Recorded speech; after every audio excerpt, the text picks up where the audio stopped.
xibaar yu wér te wóor ca tàng-tàng ba abonnez-vous pour ngeen di mën di jot suñuy vidéo. dal leen ak jàmm seen chaîne bi di Buzz 221G kii di Barthélémy Dias di ak personnalité politique bu kenn dootu présenté ci réew mi di Sénégal démb ci interview bi mu daan amal ca France 24 yëkkati woon na foofay kàddu daal di xamal sénégalais yi que ne réewu Sénégal ñaari problème la daal di am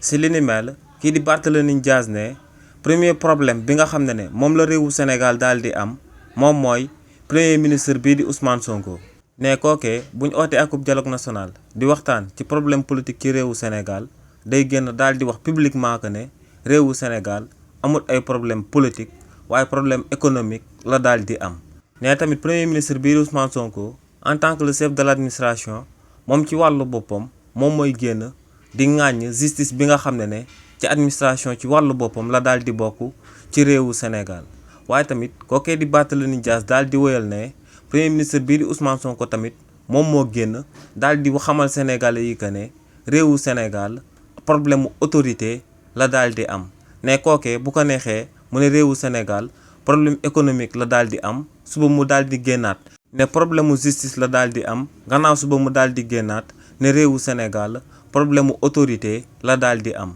donc ne premier problème bu réewu Sénégal daal di am actuellement moom mooy premier ministre am bii di Ousmane Sonko mi nga xam ne day jaawale Pompiteer ak Angleterre waaye tamit kii di Barthélémy Dias daal di woyal ne ñaareelu problème bi nga xam ne moom la réewu Sénégal daal di am du kenn ku dut son excellence président Bassirou Diomaye Diakhar Faye ndax ne kooku moom moo war a daal di xam que ne Sénégal yi seen wàllu bopp ñoom ñoo ko daal di tabb ci bopp réew mi